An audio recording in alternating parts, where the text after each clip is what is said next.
Hi, how you doing? It is Visca the teacher back. I haven't put a video up in a little while because I still teach the same 3 courses and there hasn't been a need to change anything drastically yet. But as we start the 2022-2023 school year, I thought to myself, what better way to start the year off than to go over last year's Algebra 2 Regents or Common Core final examination. So I am going to begin by doing the June 22nd, 2022 Algebra 2 Regents examination. All right, good. Let's go. Bam.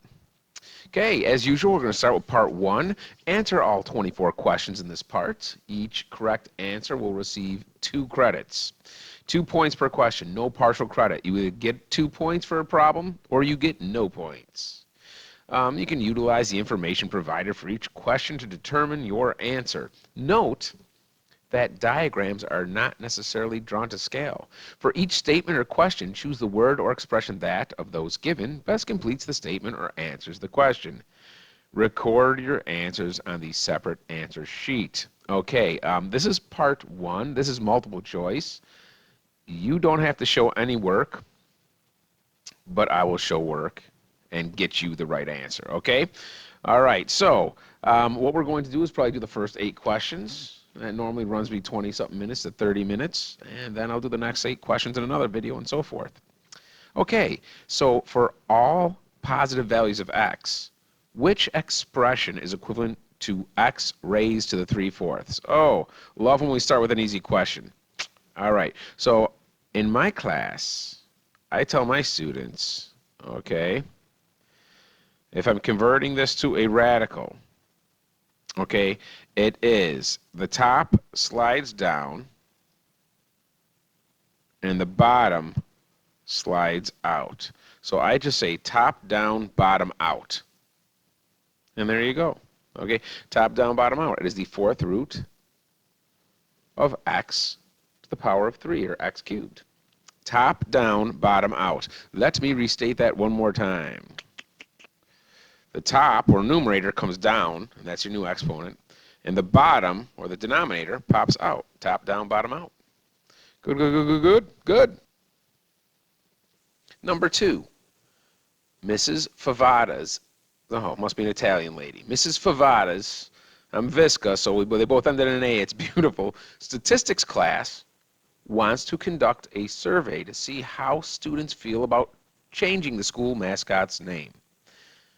Which plan is the best? Okay, and the key word here is, ooh, calligraphy pen, why not?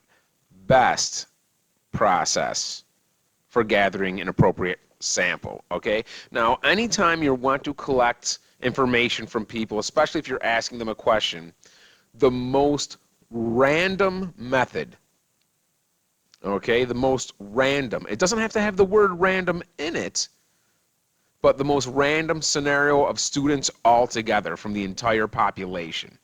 So number 1 says, survey students in random sample of senior homerooms. Now look it, let's highlight these things. Okay, so this is really just asking seniors. All right, I wouldn't say that's the best. Okay, survey every 10th student entering art classes in the school. Okay, now you're just asking kids that have art. Some kids have art, some kids don't. Okay, you're asking the art students, not completely random.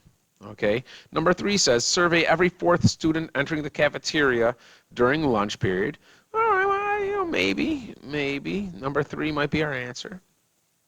And number 4 says survey all members of school's varsity sports teams. Okay, so number 1 says seniors only.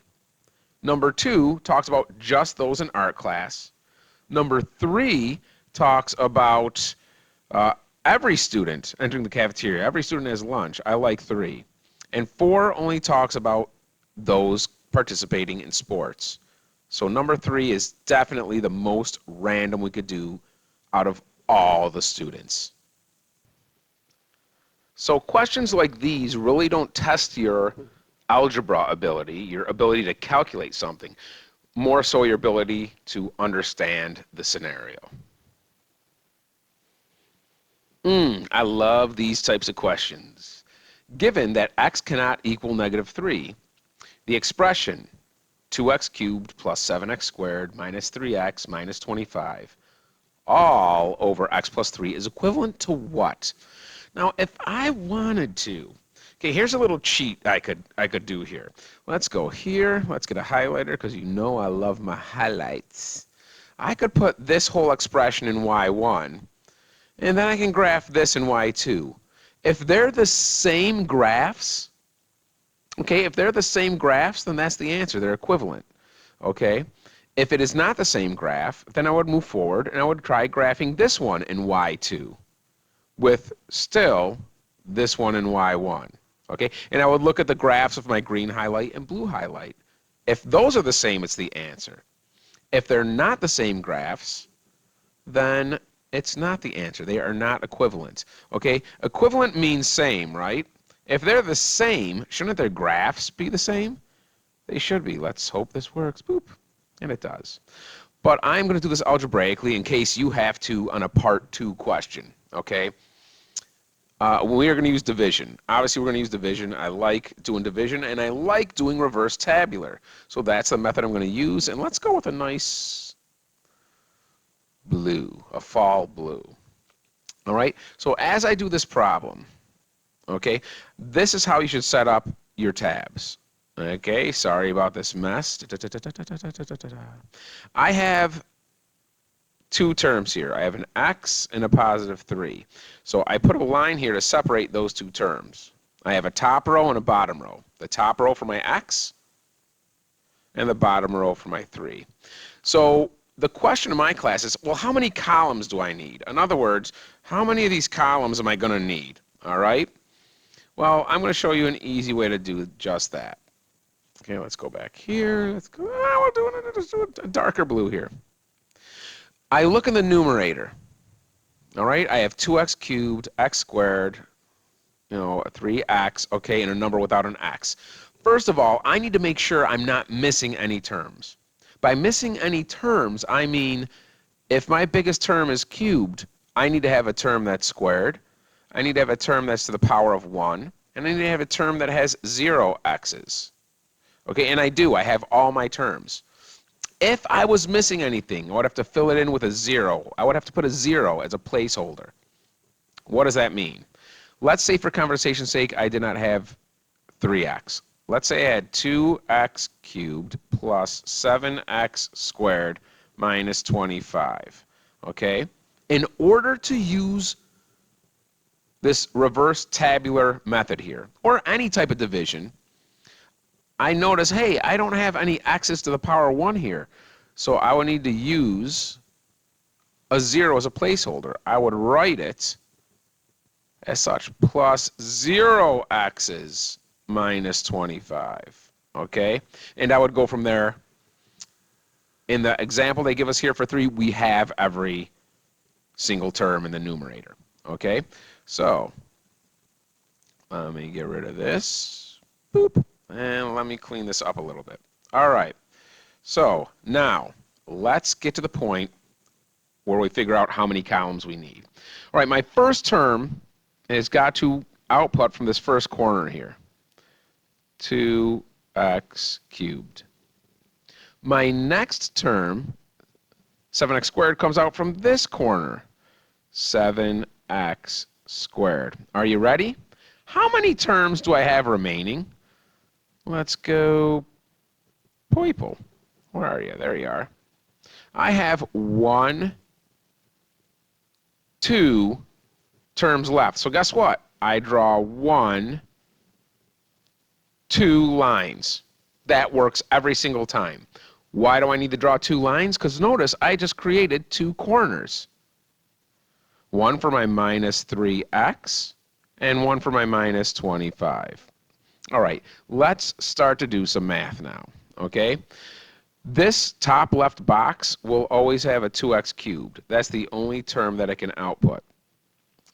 Okay, so what do I multiply x by to get 2x cubed? Well, I multiply it times 2x squared. All right? So now I got to figure out the bottom left box. I multiply my 2x squared times 3, and I get 6x squared. Okay? Now, and I'm always going back and forth between multiplying and adding, multiplying and adding. This box and this box should combine or add to give you 7x squareds. Okay? So I know 1x squared and 6x squared give me my 7x squared. That was addition. I go back to multiplication. What do I multiply by x to get 1x squared? X times x. I multiply x times my 3, and I get 3x. All right? Now I'm adding again.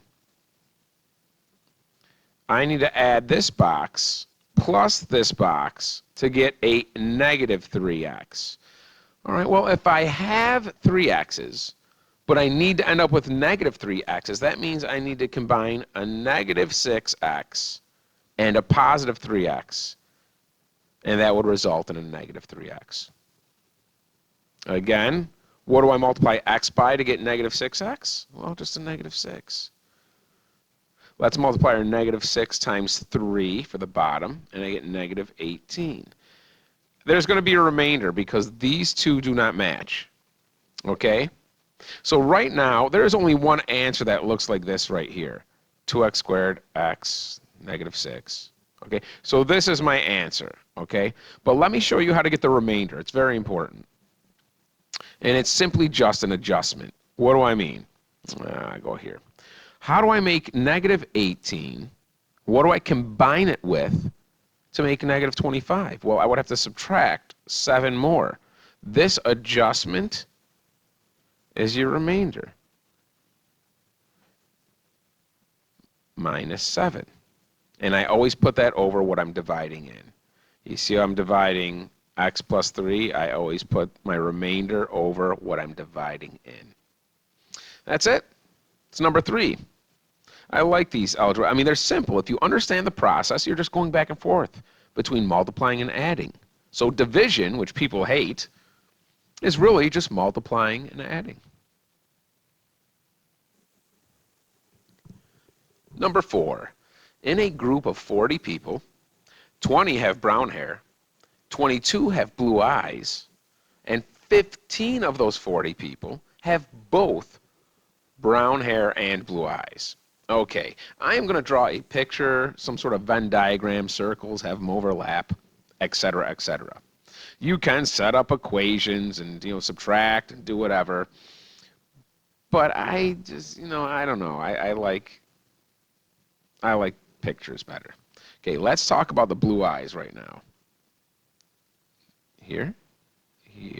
22 people have blue eyes. The blue circle will be for our blue eyes. Okay, that's a BL. All right, and now let's go, because we have access to brown. We go 20 people have brown hair. All right, now there are a total of 40 people all together. Here's where I'm going to start. 15 of them have both. So 15 are going to be in both circles. Now, here's the important thing to know.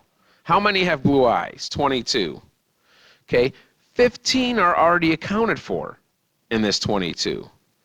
15 and 7 give me that 22. So in that blue bubble now, okay, in this blue bubble, I have 22 students with blue eyes. 15 of them happen to have brown hair as well. 7 don't, but I don't care. They all have blue eyes. And now we're going to do the same thing.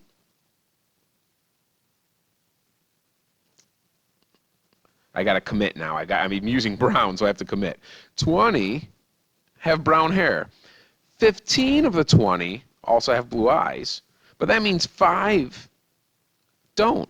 So there's my 20. Okay, so in my brown circle, 15 and 5 give me my 20. So there's 22 total here. There are 20 total here. And keep in mind that 15 have both. All right, so if I add all these up, 7 plus 15 plus 5, that's going to be 27. 27 out of my 40 are involved in this either blue eyes, brown hair, or both. So if I take those 27 out, how many are left? 13. 13, choice 2. You are so smart. You're so smart, and I know you got this. Number 5, consider the function h of x, and this is h of x right here. Consider this graph, that's h of x. All right, which equation would give me this graph? Now notice all I'm doing is I'm reflecting it over the x-axis. So, I mean, if I put this down here, you see, oh, that's bad. Oh, because the problem there, look at me go. Did I just duplicate that? That's weird. Okay, let's do this. This is just a reflection over the x-axis, okay? That's all that is. So it's really testing you on your rules, okay? And the rules are as follows, okay? If I subtract afterward, if I subtract outside of my function, that literally tells me I'm moving down the graph 2. So this entire graph right here, I would literally just move it down 2. So this whole graph will go down 1, 2. It would look something like that, okay? If I'm subtracting inside the parentheses, that would move to the right 2. Okay, so the red now. If it was choice 2, my graph here would look like this. I would just move right 2. Okay? But it's not either one of those. If I subtract my entire equation, not just the x, that is a reflection across the x-axis, meaning this graph here would be reflected, ooh, here's your x-axis. It would be a reflection. Let's get rid of these two. They're right in the way now. God, I've used you already. Get over it. Just move, please. Ah, so needy. All right, it would literally be a reflection like that if I negated. And that's what I have below the x-axis right here. Boom. So it is choice 3. Again, testing your knowledge. Not really algebra, but your knowledge on rules. All right, number 6. For the polynomial p of x, I don't know what it looks like. They don't give me an equation or a graph, but they give me this piece of information. If p of 3 equals 0, it can be concluded that. Now, there are a couple of things that I wanted to tell you about this. In upper level math, in pre-calculus and calculus, I always tell kids, this is really a coordinate. This is really an x, and this is really a y. So if I say p of x equals 0, that means when I throw a 3 into x, my y is 0. So I have, this is really a coordinate they give me. Okay? Also, it's telling you what a 0 is. Okay? That's more Algebra 2. I like this, but for Algebra 2, it's giving you a 0. A 0 is the same thing as a root, a solution, or an x-intercept. So if I go 1, 2, 3, here's 3. Again, I can look at it this way. Either it's a coordinate, will be here, or that's a 0 or x-intercept. Okay, it's going to touch the x-axis. All right, there's my x-axis. Now, I don't know what this graph looks like. I don't know. It's blah, blah, blah, touches down like this. I don't know. Okay, so right here is a 0, which means if I were to factor and solve it, I would get x equals 3 as one of my solutions. But where does that come from? Okay, I actually need to have x minus 3 as factored form before I can solve this, right? Don't I set this equal to 0? I add 3 to both sides, and I get x equals 3. Okay, that means this has to be a factor. Okay, when I factor an equation, I come out those like those booty cheeks, those sets of parentheses, and I solve it. I have to have this as one of the factors in order to end up with a solution of positive 3. X minus 3 is a factor. Okay, x minus x plus 3 isn't a factor. Positive 3 is a solution. The solution came from the factor x minus 3.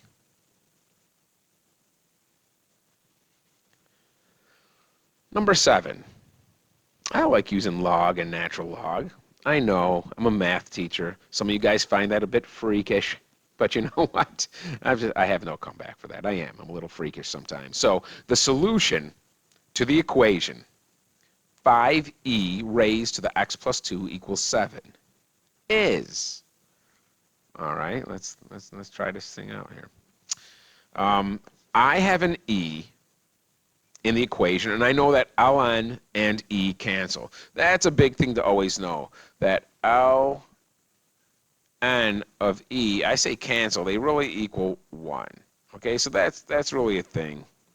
That's a thing, kids. In case you didn't know, that's a thing. Okay, so let's start to solve this. I will go to the pencil gray. Okay, and I'm going to rewrite this problem. 5e to the x plus 2 equals 7. All right, okay. Now, in order to use ln of e, I want to get my e base and exponent alone. So I've got to get rid of that 5 first. So I'm multiplying 5 times e, so I'm going to divide by 5. Divide by 5. Okay.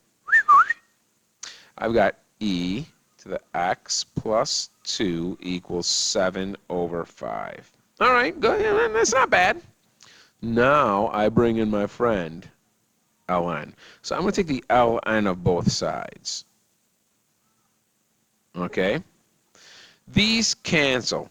Really, when they cancel, what I mean is the exponent x plus 2 comes down in front. Okay, and then it's ln of e. But ln of e is 1, isn't it? So now I'm multiplying this times 1. Okay, and anything times 1 is itself, isn't it? Okay, so you can go through all of that writing. You can. Or, okay, you can just say, well, the ln and the e went bye-bye, and now I just have x plus 2. That is mathematically correct. Okay, and now that equals the ln of 7 over 5. Now, last thing to solve for that x, I'm going to subtract 2 from both sides. Subtract 2, subtract 2. So when everything's all said and done, my x now equals the ln of 7/5 minus 2. And look what they do, these little stinky people. They put the negative 2 first. And this is a positive. Okay, there's no negative sign in front of it, so it's the positive ln of 7/5.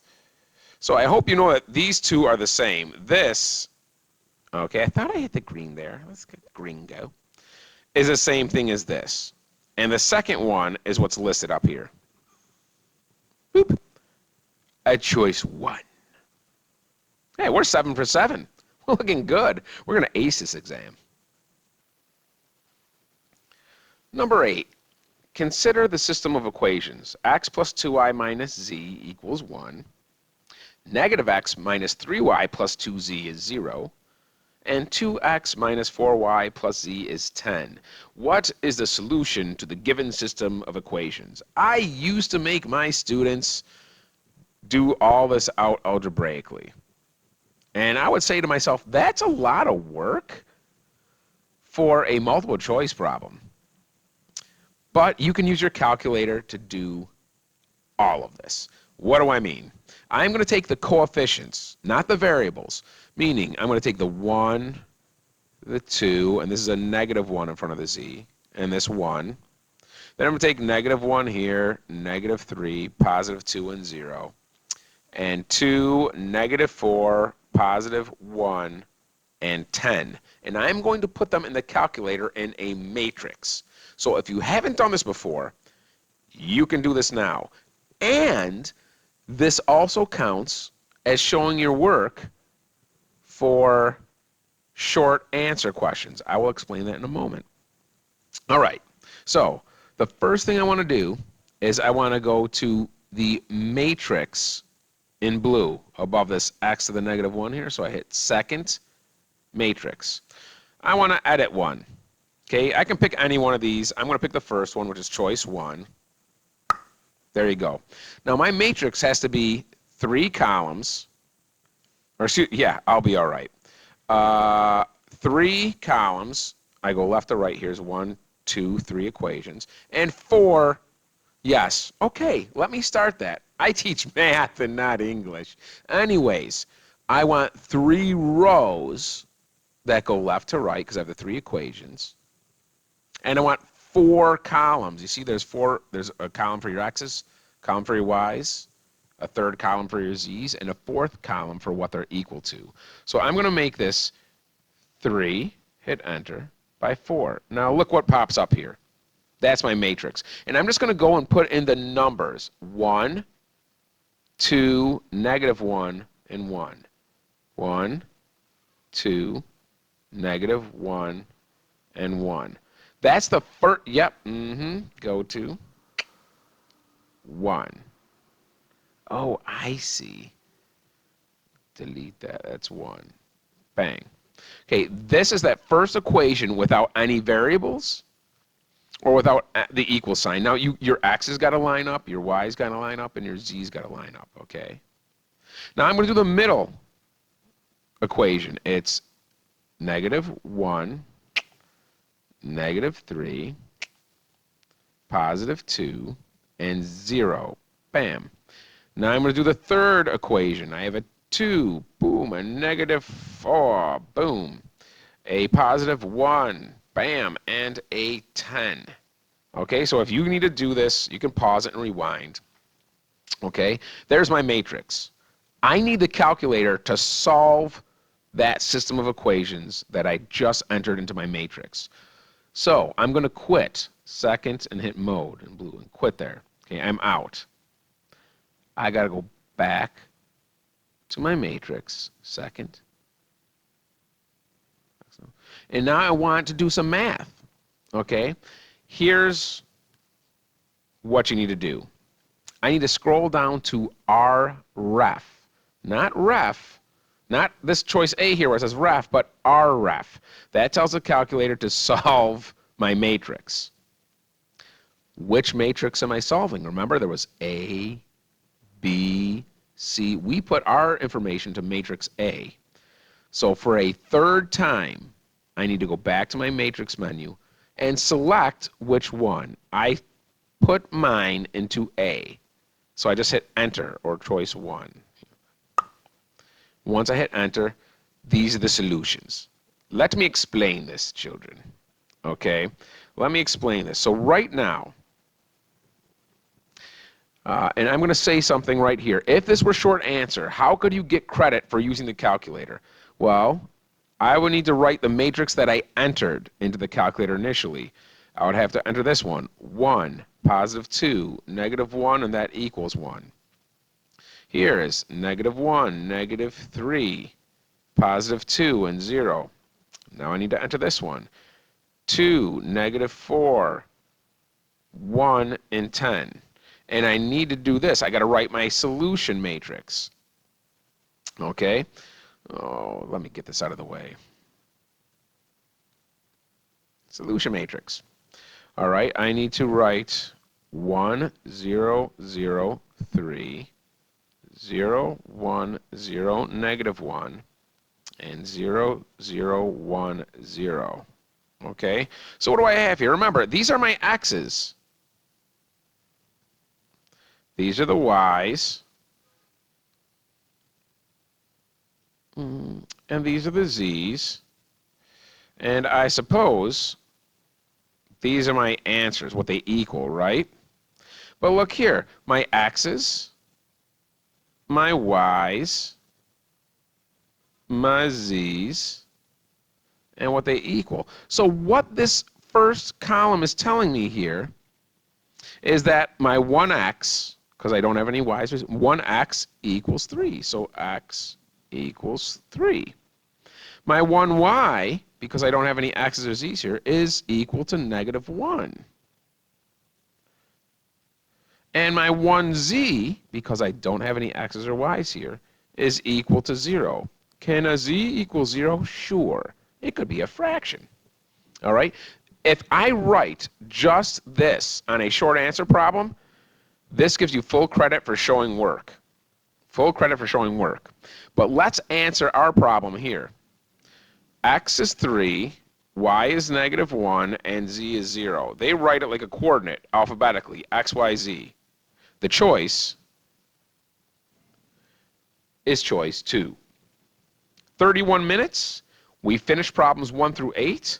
I will be doing another video for problems 9 through 16. The next 8 problems. All right, I'll see you then. Hopefully you picked up on something you didn't know before. Bye-bye.